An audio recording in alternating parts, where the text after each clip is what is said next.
Everybody ready? Yes. Hold on, I'm tater dogging. Yep. Gross.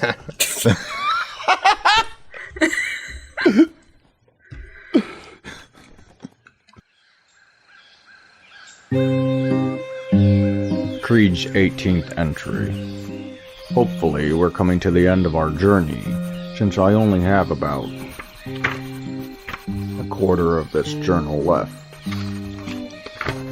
We may have to swing by the Elliewick Watchtower to purchase a new book, and I doubt they have any in giant size.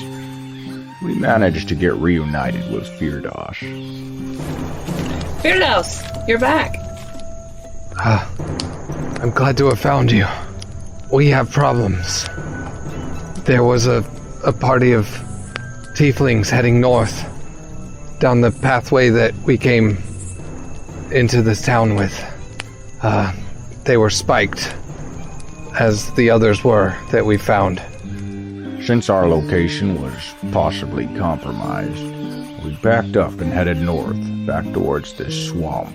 I kind of have an idea of where to go, but I don't know how well we will be received. What are you thinking? I just give Cena this look, and Please don't say the lizards.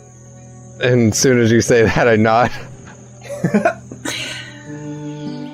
On our way, we bumped into a welcome sight, riding on an unwelcome sight.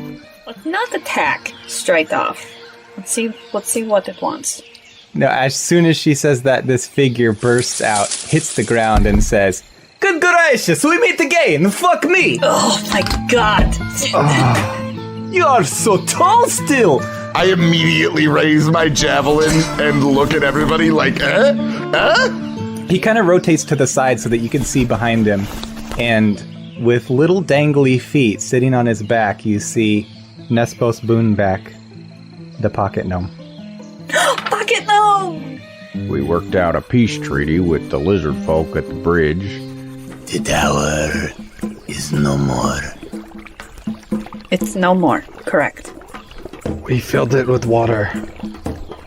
You have done Samuanya a great service. And they let us make camp on a nearby hill that overlooks the road. And suddenly, all seemingly out of nowhere, Mads hears a voice in his head, and it says, I finally found you, Mads. This is the mountain speaking.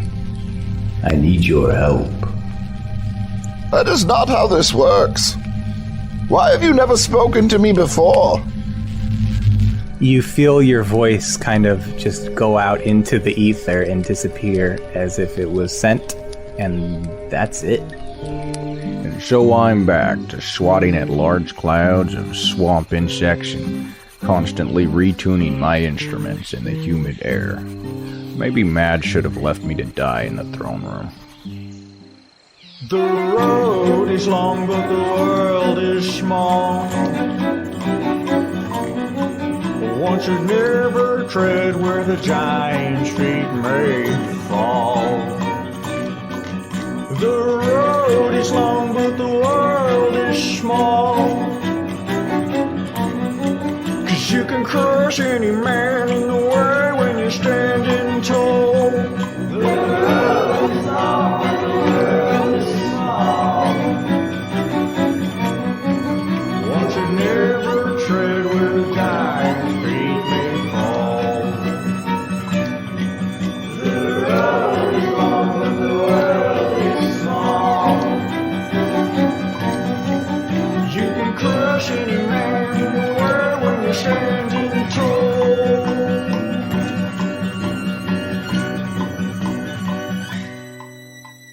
Night falls, and the day arrives. It's the first day on this hilltop overlooking the road. And one of the first things that happens that morning is you get another voice in your head, Mads. And it says, I only speak to true disciples, and you've proven yourself worthy. So you are telling me that when I was trapped beneath that tree for 3 days without food, You did not decide that then was the right time to speak, but instead now? Your message goes out. Mads is immediately going to go and seek out Nick Firdaus' face. Yes, cousin, what is troubling you? Someone has been communicating with my head, trying to convince me that they are the mountain. Pretty sure we did this last time. It happened again. We should discuss it a second time.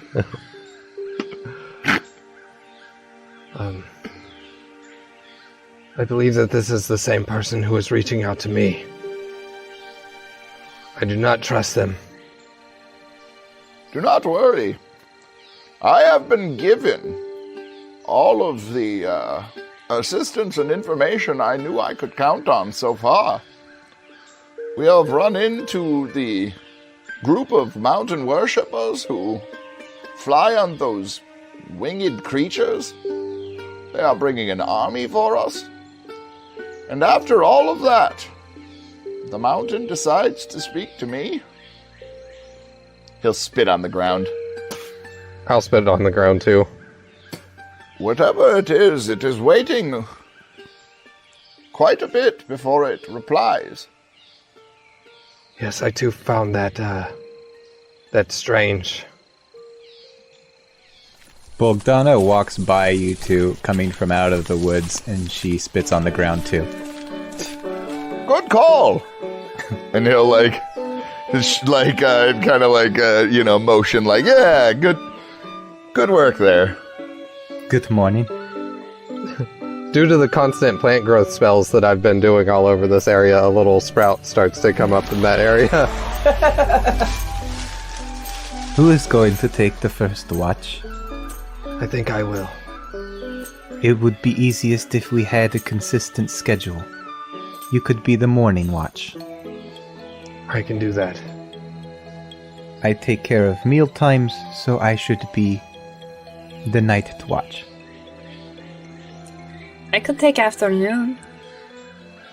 Well, I usually wake up late, so I'll take noon, I guess. I will take whatever watch has not been taken, I suppose. Evening. Perfect.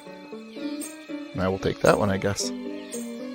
So she kind of nods to you, Firdaus, and she says, I've worked out a good spot where you can see through the groves down to the road. And she gestures towards kind of a large log that she's dragged over and placed for seating. Thank you, that'll do nicely. Have we thought about what should happen should one of us see something? No. I know I mentioned before I can at least give us the ability to walk across the water. It will give us an advantage. But I think we should have something a little bit more substantial in mind. There should not be an alarm. Unless it is a silent alarm. An alarm is kind of out of my abilities in the first place. I think visually is about as good as I can do. We could stand something in the center of camp and run a line to the watch place, and if somebody is spotted, they pull the line and the thing falls over. I think that might be about as unobtrusive as we'll get. We could also alert with the sending stones. Yeah, she gets to work on rigging up some sort of tall balancing act type structure that's enough it's not going to blow over in the wind, but at the tug of the line it's going to topple this thing and all these leaves will fall, and it's not going to make any noise, but visually everyone in the camp at least will notice it. So what time of day is it right now? It's approaching noon. I guess it's up to you, Fat Bard. All right. I don't suppose it would be very wise to work on my music while I'm on watch. No, I'm afraid not. He digs through his pack and he pulls out some writing utensils and he says, I guess I can work on lyrics. and he goes and trots over to the log. There you go. Way to look on the bright side. Kind of He's getting better at walking on his one leg, his false leg. Well, I'm sure that leg's pretty dope now. Yeah, he's kind of got this cool swagger that he can do with it, where he kicks it out in front of him, and then it's almost peg-leggy the way he walks on it, except it's got this kind of a swinging motion. Does he look like the Colonel from Dr. Strangelove? It's about early afternoon, Mads, when you hear. This journey was admirable of you, but you were out of my range. I can speak to you, but I cannot see you. What did you send me when I first came on this trip, then? Your message goes out. Fucking carrier pigeon speed. Mads, you're making about 2 shields a day, you said? Yeah, give or take. Okay. I think we established that you're probably up to like 4 fully completed ones now, because you were on the move for a large portion of it. So you're going to knock out another 2 today. You'll probably be up to 6. I mean, we're getting close enough, you know what I mean? We need enough for every single giant to have a tower shield to hide behind, so... Okay. Yeah, I think by the end of the day, you'll easily have 6 fine finished shields. I think that tomorrow I'll probably make 2 more, and that should be good. Cool. And as everybody's going about their day, it's not until evening time when you hear... A rat. It was the best I could do at the time. Tell me where you are, and I will send more aid. When I first found myself upon the mountain, I fell. Found myself trapped for a small moment. What did I break on that day? Your message goes out.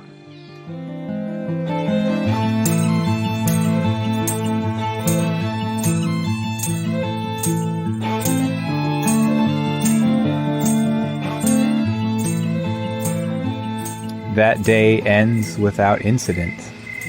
Night falls. The sun rises. Falk, you awake and it's your turn for watch. You said Falk. Fuck! No, Firdaus. I'll fix it in post. Or I won't. As you are on watch, and you hear the bustle of plates and things and fire and stuff behind you as breakfast is being prepped, Rigrack, the leader of the owl folk, approaches you, and he sits on the log beside you. He kind of flutters up to it, since it's pretty large, and he looks up at you and he says, I have questions for you. Yes, I can answer any question that you may have to the best of my ability. When we left the first campsite, we went to a location you had been to. You had encountered the tieflings there. Oh, the crossroads. The place with the broken litter. Oh, okay. Now I'm catching on. Yes. What happened there? Seems, many days ago now. Memories are starting to fade, but I was trying to move around ambiguously in the form of a squirrel. I believe I spoke to Fial, and he told me to go south till I saw something, and their traveling group was what I saw. And then what happened? There were eruptions of the pyres of stone.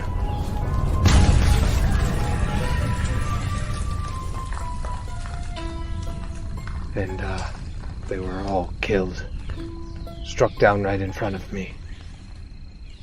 This is what I thought I heard. It is very concerning. The stone, this is the work of Donaldus. We have no awareness that Fjall can create this stone. He is just a man. He is very powerful. learning new spells and always striving for more power. If he can do this, he is a very powerful adversary. Yes. Is it possible that Dunadis actually did do this? That Fjall sent me along the way to see the traveling party, maybe hoping that I'd get killed by them, and then Dunadis spared me. If Dunadis had left his mountain, which he does not do, it is out of his range. I see. If Fjall knows this power, I do believe it would require a great amount of exertion on his part, and it may be he can only do it once before he needs to recover. But if he can do this, he could kill us all. Yes, I suppose so. You are very fortunate that you disowned him and closed your will to him. That is how he sees through worshippers' eyes. I have reason to believe that he's contacting my cousin Mads. I've told him to close himself off to the voice as well. Your cousin Mads, he seems very devoted to the god Dunadis, as are we. Dunadis is a great ally. I only wish that I had been exposed to the real mountain god earlier. But apparently this was another thing that I was led astray on when I was brought up. It is best that we be wary of his worshippers if he knows the spell that creates the stone. This is a very confusing time for me, you must understand. The same circle that taught me of Fjall, they also taught me of your god Arkady. Arkady has not had dealings with Fjall in years. Whatever he has been doing, we only know where he was in the past. He may be very powerful now. Are there any of the other gods that I should know of that are darkly aligned? None in the region. But we do not understand what the tieflings have gained access to. From your stories, it sounds as though it is dark indeed. Dealings with the dead usually are.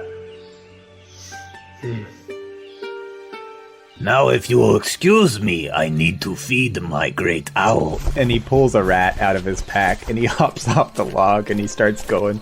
And you can see the big owl open up his mouth like a baby bird, and he starts hopping up and down, and this poor rat goes flying through the air head over heels, and then it gets snapped up in this giant beak and gulped down. Good for that owl. And almost immediately there is a pulse of wind that emanates from the great owl and brushes through past all your hair and your clothing and through the trees and out into the distance in all directions. Oh, here we go again. And you would all assume that they sent messengers back to their home place to get recruits, so now that you've moved, they need to signal where they are now, relocate them. Yeah, I'm going to sort of meditate on the information that I was given and keep my watch. Mads has finished the last 2 shields of his collection. Sina, have you been doing anything at all? Sina's been using her alchemist kit to just crank out alchemist fire. And It says I can do it once per long rest, but since I'm not doing anything else, would it be possible for me to make 2 vials instead of 1? Yeah, I don't see why not. Especially since you're doing one right after another, and I think that you're gaining the muscle memory and you've got tools in bulk, or supplies in bulk, and it's just kind of like turning into a whole operation at this point. You're a little giant-sized factory. So she's just basically sitting there with a chemistry kit, essentially, and her goggles over her face, like, every so often just, like, I'd imagine just pushing back the gnomes while she's doing it. Like... Yeah, and I think that you're so into your work that it's almost as if you get this sort of tunnel vision, and you're startled when suddenly a plate is set down beside you as Bogdana gives you the food for the evening. Takes the goggles off. Hello, Bogdana. Thank you. You're hard at work. Uh-huh. So are you. What will we do with this? So basically, what I was thinking is that we can either throw it, or if we can just like pour it on somebody, or maybe even coat rocks or something with it to throw. Its alchemist fire is very sticky, so they have to actually take time to wipe it off. It doesn't just go away. Sticky fire. Mm-hmm. It's really cool. I only just learned this recently. They probably shouldn't have let me in the pyrotechnics class. Remind me not to get on your bad side. I don't think you could get on my bad side. You'd better eat this before it gets cold, or you will have to warm it up with your sticky fire. I will, and she'll like take off her gloves and start eating. You feel a hand on your shoulder as she stands up, and then she walks back to the campfire. The night falls, and the sun rises, but this time you don't see it, because it is completely shrouded by an overcast sky, and day 3 begins to rain. And it rains hard. And it's fortunate that you are all, one, giants, but also up on a hill. And all this water begins going down in streams and possibly even falls and rivers towards the area below and the road below. And you see the marshes to the left and to the right and towards the bridge start to fill up through the course of this day. And they even begin to flood in some places over the pathway. First I was complaining because it's too hot, and now I feel like complaining because it's too wet. You might want to watch for your leg. I didn't treat it for water resistance. And I can't even play my instruments on watch, and now I can't play them during the rain either.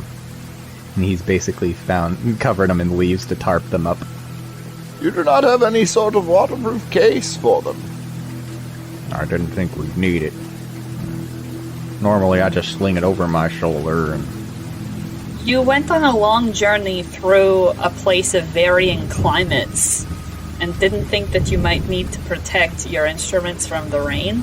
Like, ever? Sina, we have spent way too much time pointing out the stupidity and folly of the Fat Bard. I do believe the Fat Bard knows that he is stupid at this point. We don't need to point it out further. It's worth asking questions. It's just like, some people don't make leaps in logic. You know, this journey and the diet therein has been rather slimming on me, and I just think that maybe... I don't know if this title needs to stay forever. The Fat Bard is... Mads is going to pull up his shirt and show him just a shredded fucking stomach and say, in comparison to me, you are still Fat Bard. And he'll pull down his shirt. That sufficiently shuts him up. It's okay, Fat Bard. She'll pat him on the head.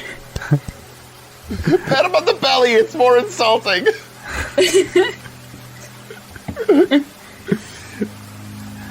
Mads, you take note that there's no voice in your head this entire day. I'm going to go over to the owl people. To Rick Rag. Rick Rag? Yeah. Hello. They're not outsiders necessarily, but they do kind of have their own conversations, and they just kind of stay to one side of the camp for the most part. So it's not like they're far, but Has the mountain ever spoken to you before? Donadus conducts his affairs with Arcady, not her servants. So you are telling me that there would be no reason for anyone other than an imposter to contact me? I have personally never been in range of Donadus's mountain for him to speak with me. Apparently, I am within range now. Your cousin does not believe this was Donadus speaking to you. I also do not believe it was. Tell me, what did he say? That he would need my help. I was told that he sent me a rat as a boon, which is true. Mostly, he has been very cryptic. He wants to know my location. Did your cousin, he points to Firdaus. did he see this rat? He did. And when was this? Before you arrived at Skazicus?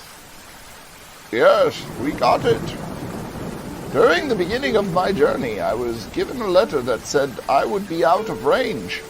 But I was given that letter long before we gained this much ground, as far as I can recall.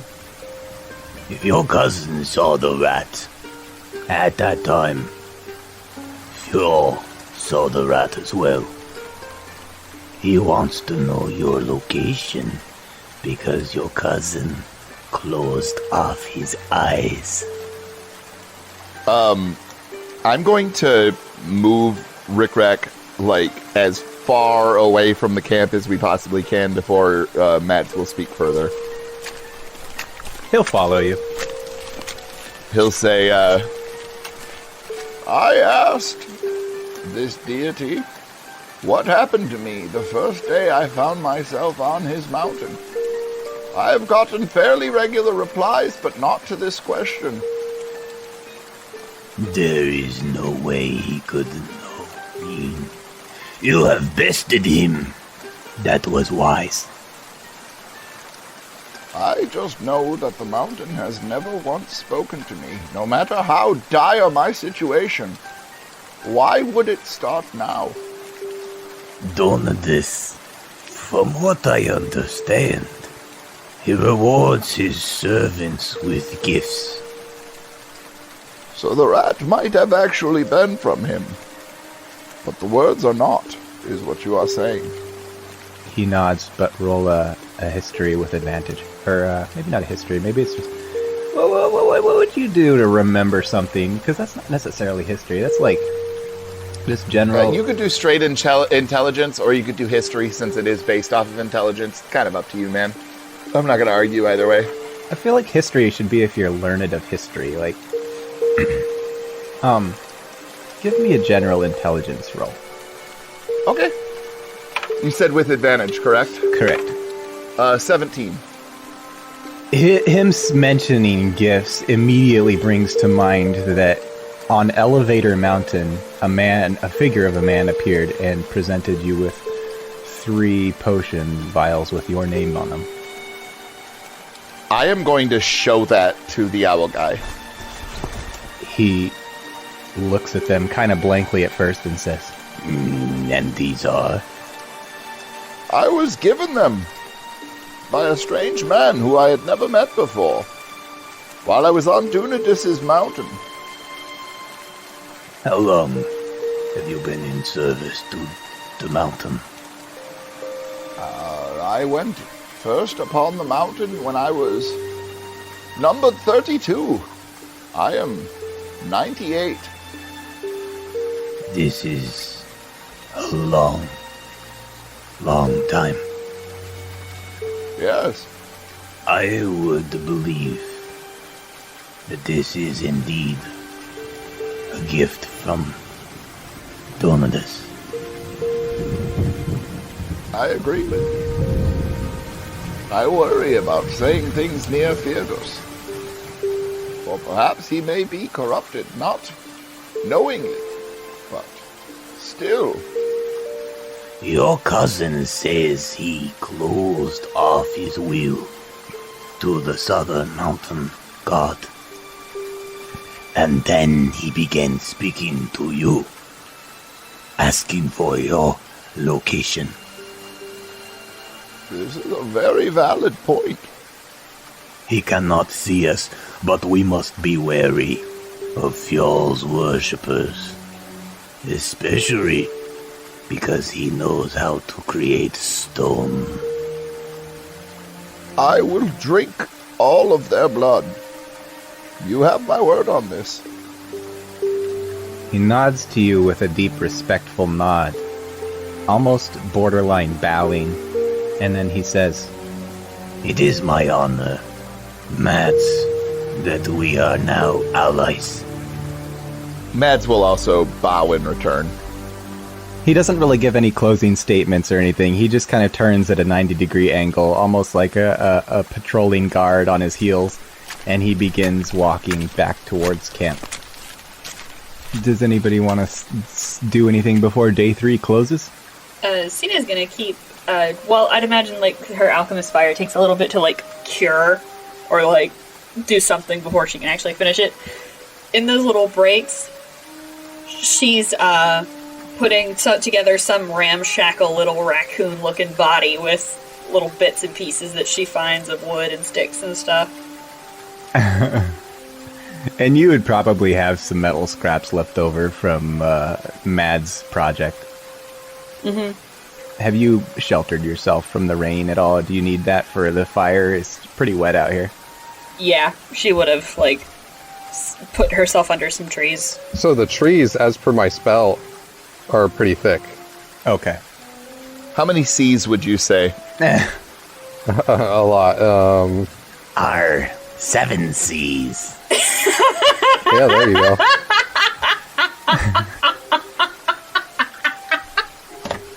Sorry. You're not into pot brownies again, are you?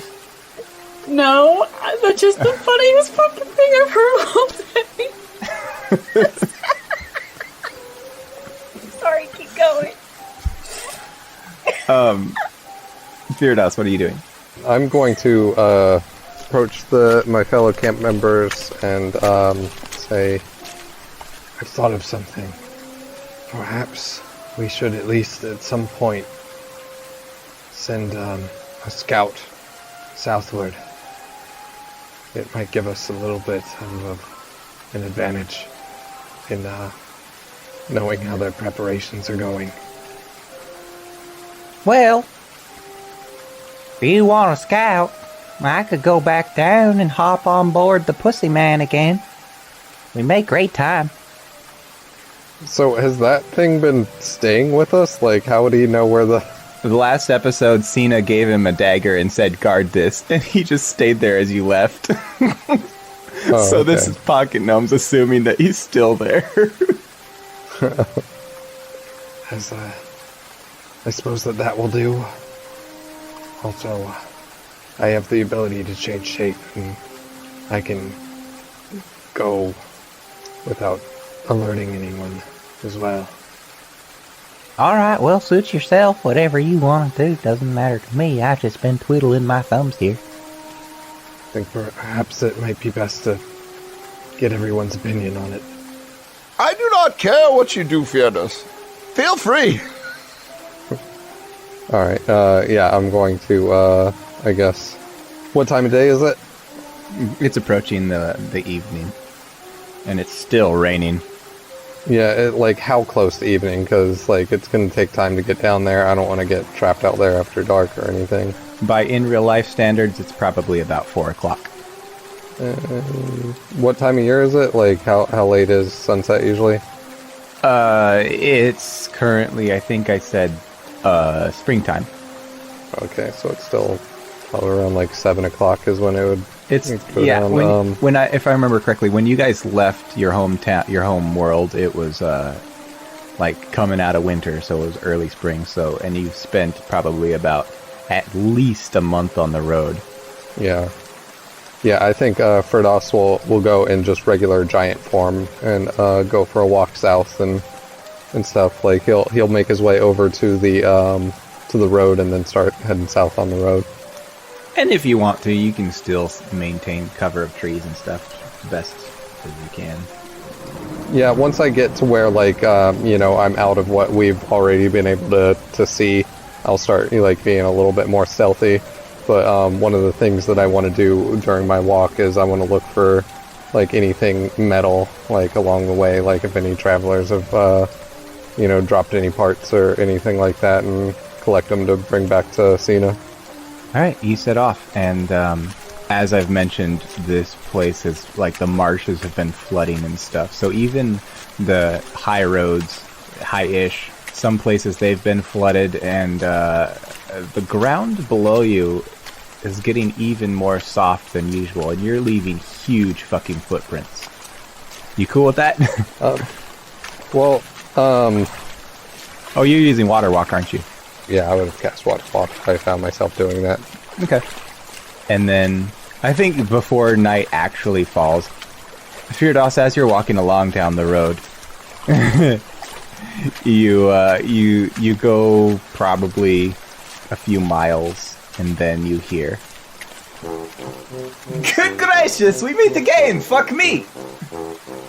Hello, you just being all yourself. Are you doing good, taking care of that dagger? I have not left its side for the beautiful Sina. When she returns, I will present it to her, and she will know that I am faithful, and she will take me as her groom, and we will live forever, and I will sleep next to her bosom. Good luck with that. Tell you what, if you'd like another task that might put you in better favor with the rest of us. For Sina, I would do anything. Good. Perhaps look around the area and any areas that you think you might find small pieces of metal, gears of any kind, and take them to the camp, not into the camp. I cannot stress this enough. Leave them just outside the camp and then go away. But just keep bringing them there. For this special mission, I will need my man sack and my pussy sack, and they shall be emptied, and nobody will get their packages. and he immediately dumps all the mail out of his mail bags. Very good. Whatever you need to do. I have taken an oath to trek through snow and sleet and hail to deliver these packages. But for Sina, I will instead bundle up with scraps and metal. Okay, just remember, you don't go into the camp. You leave them outside the camp. That's it. Make sure that you tell her how faithful I am. I will be sure to. You can see him. He hops to it, and he immediately he kind of pounces as cats do, and dashes off down the road. Yeah, and so now that he's now that I've crowdsourced that mission there, I'm gonna continue. Like you said, it's getting close to sundown now. By the time you see him, the sun would be already below all the tree line and everything. Alright, so, not pitch black, but definitely dark blue skies, and the rain is starting to turn to a drizzle out at this point. Brian, I will use your ribcage as a harpsichord. That, do not even. So, while I'm, here, how, let's see, how wide is this road? As giants, you could walk single file on this road. Oh, okay. So, yeah, if it's difficult to pass anywhere but the road, at this point, I'm going to, chill out for an hour and, cast that, plant growth spell here, to where it grows, incredibly thick, like right in the middle of the road, and makes it like borderline impassable. To kind of stave off any quick movement through this area. Oh, okay. And then after I'm done with that and it's gotten plenty dark, I'm gonna start making my way back to the camp. Probably a little bit quicker, so I have time to get back and rest well before my morning watch duty. Give me a perception with advantage. Alright. So 12 plus 4, 16. You get to where the road bends, and you're about to go back up the hill towards camp, and you notice something coming along the road from the direction of the bridge. And as it starts to get a little closer, you can see that it's a wolf. I am going to turn into the giant elk. And I'm going to sniff the air to see if this wolf smells like an actual wolf, or if it's something that has like changed to take the form of a wolf. Give me survival at advantage. Alright, that is a 17 plus survival, which is 7, so yeah, 24. It's a giant. I was going to, if it, was an actual wolf or something else, I was going to run, but instead I'm going to trepidatiously close the distance with it, and then like when I'm like in engagement sort of distance, I'm going to slow down to a slow walk and assume that they can smell me too, and realize that I am who I am. Yes. It starts to draw near you, and it has obviously no problem seeing you transform back into a giant. And then it does so as well. And standing before you, you see Ivar. My friend. He runs towards you, and as soon as he gets within almost handshake distance, you see him start to slow down, and he says, Firdaus, I thought I would never find you. And he throws his arms around you.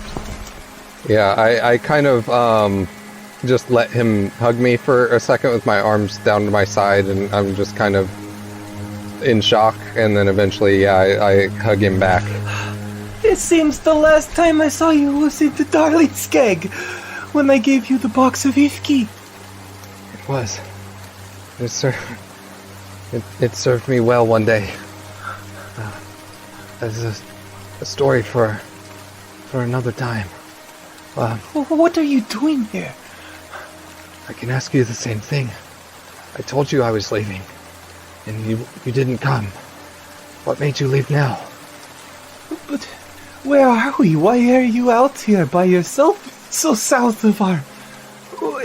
I don't understand, Firdaus.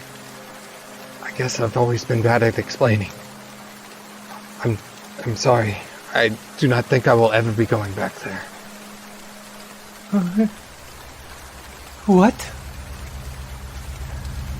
But I was sent by Una. You're supposed to come back with me.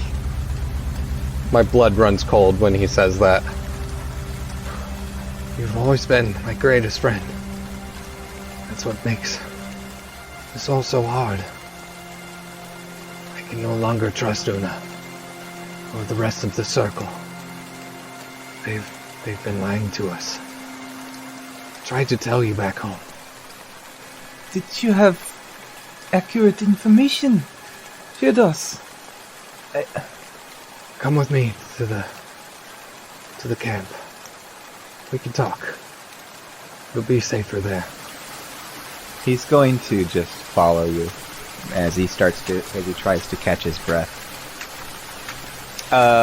Yeah, Mad Cena, everybody at the camp, Firdaus bursts through the foliage with another giant, and Mads, you're probably between shifts at this point since it's supper time, so you hadn't quite been on your watch yet. But yeah, they burst through the foliage.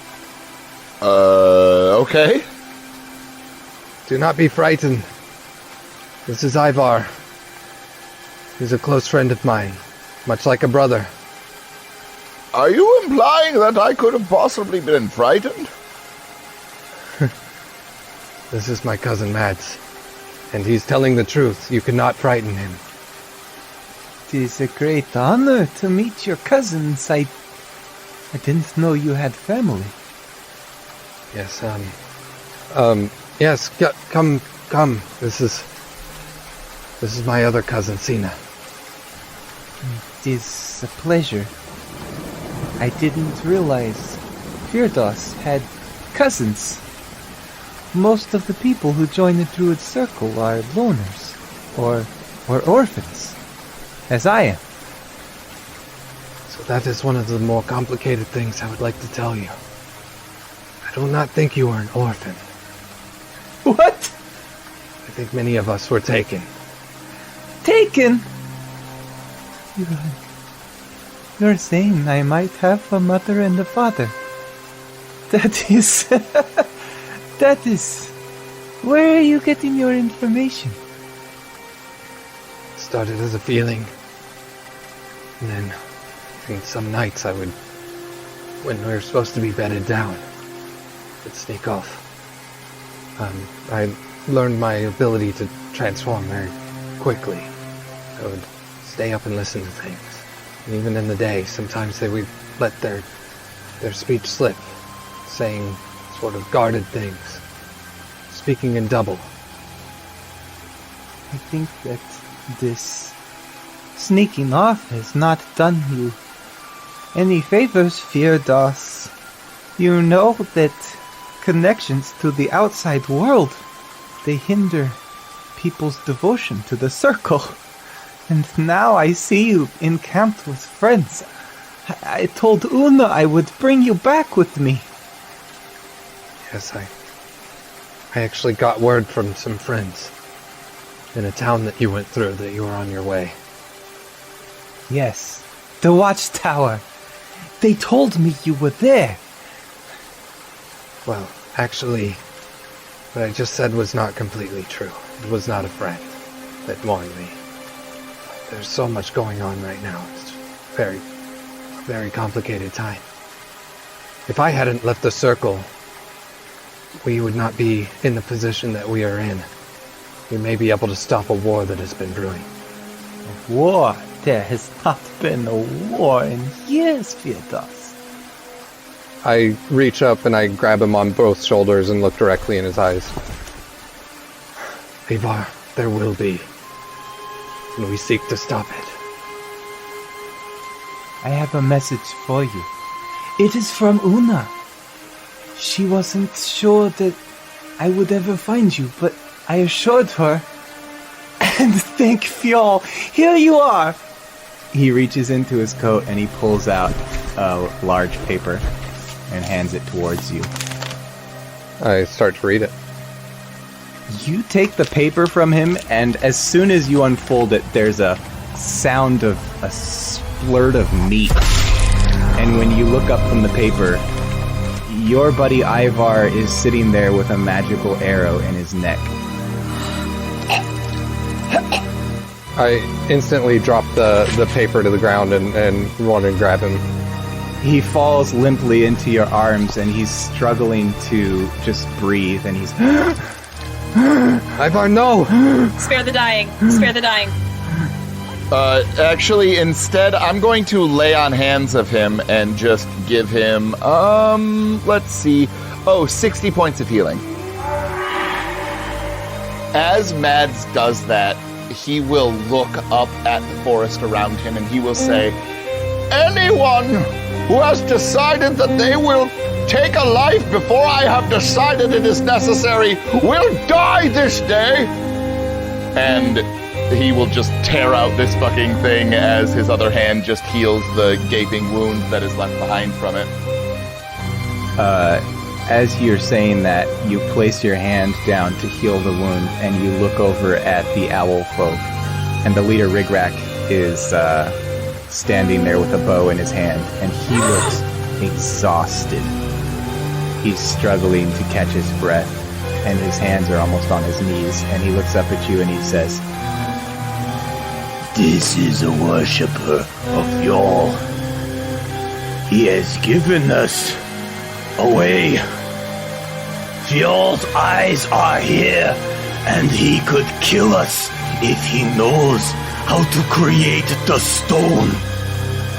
Let him do it then! I am not afraid. The owl folk nods, and he immediately takes to flight, as all the other owls do with him, and they get as far off the ground as they can before they just leave the campsite. Mads is going to start slamming his fists into the ground as hard as he possibly can, screaming for Fial to take him. Do it! If you are watching, do it! You get a message in your head all of a sudden, and it says, There is no longer a need. You are not useful to me. I am going to rip your head from your fucking torso! your message goes out.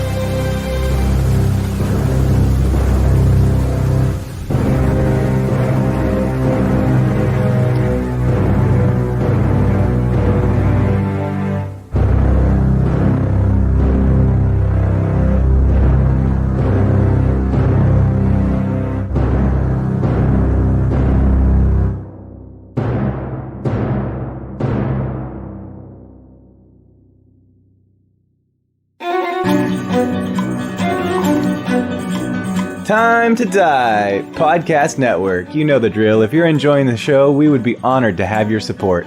Patreon.com/TimeToDieRPG for pledging monthly. ko-fi.com/TimeToDieRPG for giving us one-time payments as a gift. SoNerdware.com/TimeToDie using Time to Die at the checkout for 10% off your entire purchase to support us with our merchandise.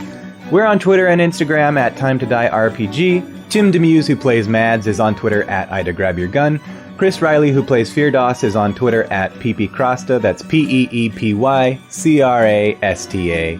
Aubrey Gray, who plays Cena, is on Twitter at AubreyGray1. That's AubreeGray, and the number 1. I, Brian Bridges, the GM of this campaign, am on Twitter at ManlyBrian. You can also come hang out with us in our Discord server. Links are in the episode description, or you can find all of these and all of our content at TimeToDieRPG.com. Thanks for listening. We'll see you next time.